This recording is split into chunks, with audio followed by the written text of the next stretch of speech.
Hello, welcome to Encore. I'm Rochelle Harrison-Pless. Thanks for joining us. Coming up on today's music show. They've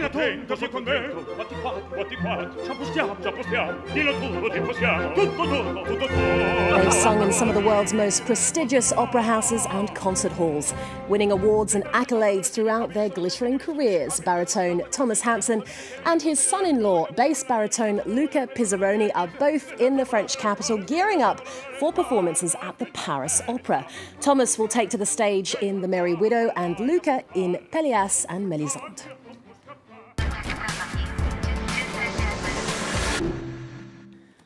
Thomas Hampson and Luca Pisaroni, thank you for being here today. Pleasure. Now, you've performed together many times over the years. Let's roll a clip of father and son-in-law in action. Conduciando al podestà e la coppia sciagurata ogni accenno imprigionata senza perdere un momento conduciando al podestà senza perdere un momento conduciando al podestà senza perdere un momento conduciando al podestà. Io direi sentite un poco, noi due soli, noi due soli, noi due soli andiamo sul loco. Nel boschetto ci appostiamo. And also at some of the most prestigious festivals. What's so special, though, about singing at the Paris Opera? Oh my goodness, Paris Opera. You know, there's a handful of theatres in the world that are sort of the pantheon of where we perform, and Paris is Paris, for crying out loud. Opera Paris and the Bastille, it's magnificent opera houses, great tradition. It's an honor to be hired here. Absolutely. The beginning of my career actually started here. I remember I was still studying and I had an audition and they offered me a small role in an opera by Handel, and then I came back regularly, and it's great to be here because they have the Bastille and Palais Garnier, and they are two great theaters with two different atmospheres. Okay, well, Thomas, you're performing in The Merry Widow, and Luca, you'll be in Pelléas and Mélisande, a role debut, I believe. Yes. Let's take a look at a teaser for both productions.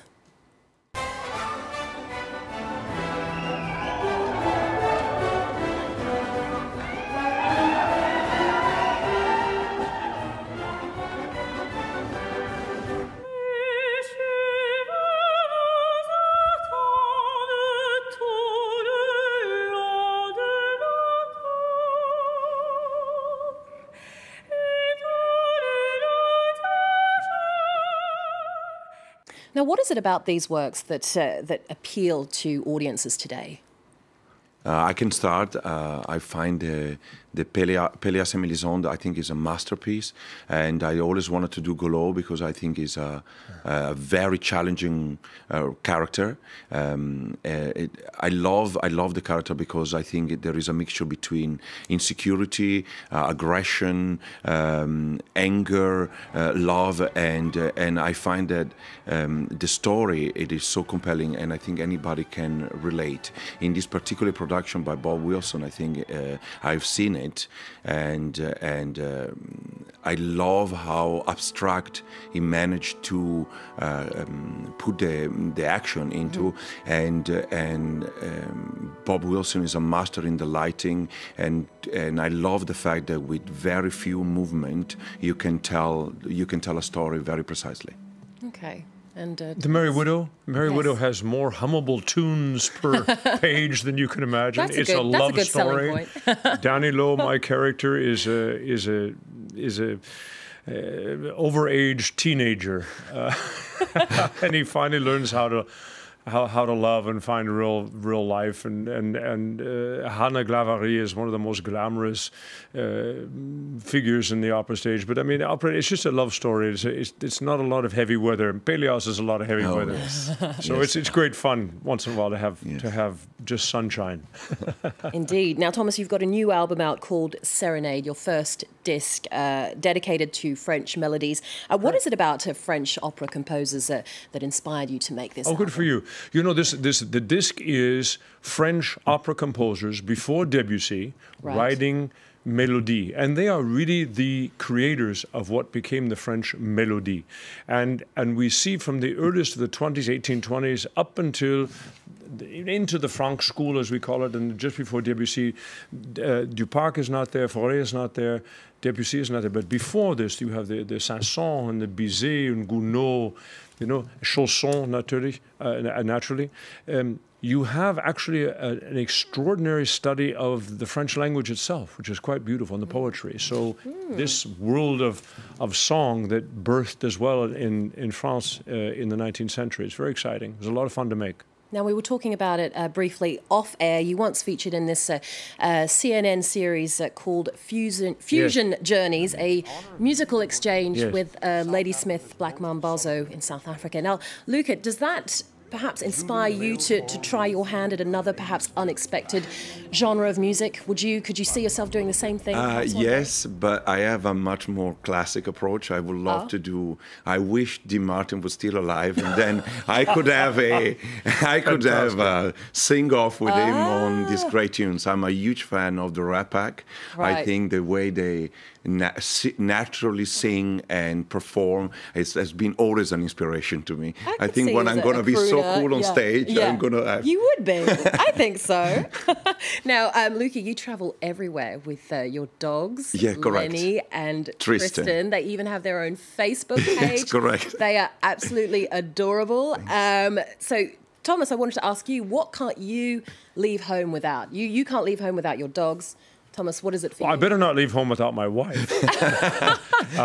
We travel a lot more now that the kids are out. And our first grandchildren were, in fact, four-legged beasts called Tristan and Lenny.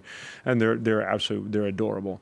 But we do an awful lot of traveling too. Now we have 4 grandchildren, and we've got the 2 dogs, and we're always on the road. And of course, Luke and I work a lot together. We were just in Milan for 2 months together, which was quite fun. So, you know, never a dull moment in the family Hampson. It sounds like it. Lenny and Tristan in Paris? Yes, absolutely. Of course. I have to admit, I'm a little bit disappointed that I don't see them right here in the studio me too. right now. I have to admit, my producer and I, we were hoping that we were going to meet the dogs. But wasn't it W.C. Fields that say, never go on stage with children and animals? Exactly, because they're going to If they were here, we could go home. Exactly. Okay. I just wanted to ask you quickly as well, do you have any backstage rituals before you go on stage? I actually do. Yes. I jump rope before I go on stage. I do 500 jumps every time. It started like this as a fun thing, and now it's a ritual. And I feel if I don't do 500, the show is going to be terrible. So if you see me before a show, I'm always backstage jumping. Don't you get out of breath, though? No, Doesn't that affect the voice? But okay. It's fine. All right. Well, we're going to just take a quick look at some music news now. The iconic French festival Rock en Seine is back this weekend for its 15th edition, featuring 3 days of music from an eclectic lineup spanning rock, electro and hip-hop. Among the headliners this year are Franz Ferdinand, Cypress Hill, The Kills and the XX. Now, Rock en Seine has something for everyone, guys. What do you listen to when you need to sort of disconnect from the opera world? Oh, you know, a lot of jazz, but being the older one in the room here, I must say that if I don't have Creedence Clearwater Revival or the Grateful Dead somewhere near me, much less Paul Simon or Sting, but especially the old rockers of the 70s and 80s, I feel a little bit missing out. I think these great groups that are still going, you know, like Led Zeppelin, you know? Right. I mean, that's incredible that they're still touring. I mean, come on. Wow.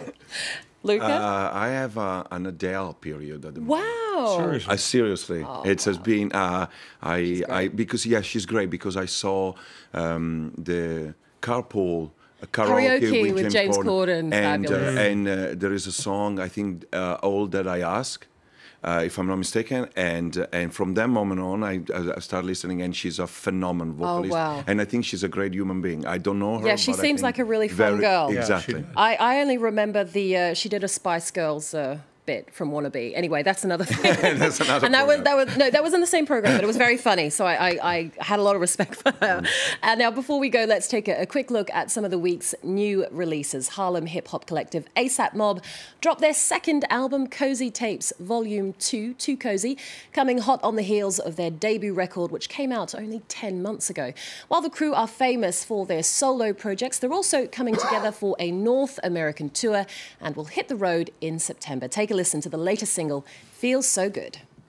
I can't relate. Yeah, no. To none of you rappers or actors, I swear that these niggas be fake. Nigga, ratchet. Fuck on my face. Yeah.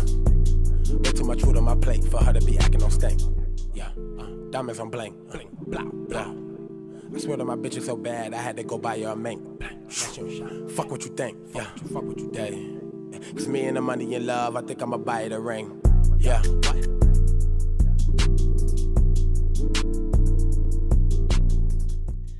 Something totally different now. Queens of the Stone Age are back with Villains, their first album in 4 years. Frontman Josh says the band have redefined their sound, revealing more upbeat, danceable tracks. That's because the Rockers teamed up with superstar pop producer Mark Ronson, who's famous for his work with Bruno Mars, Amy Winehouse and Adele. Well, we'll leave you with the band's new video for the single The Way You Used to Do. Once again, thank you so much to Thomas Hampson and Luca Pisaroni. Make sure you catch them at the Paris Opera next month. Thomas in The Merry Widow and Luca in Pelléas and Mélisande. In the meantime, for more arts and culture news, head to our website and connect with us on social media. Stay with us here on France 24. Lots more coming up after this.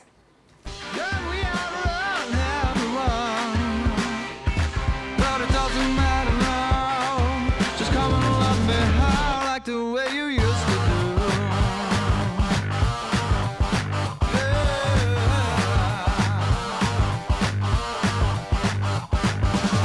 This love mental disease, a lucky fever dream, fine with either.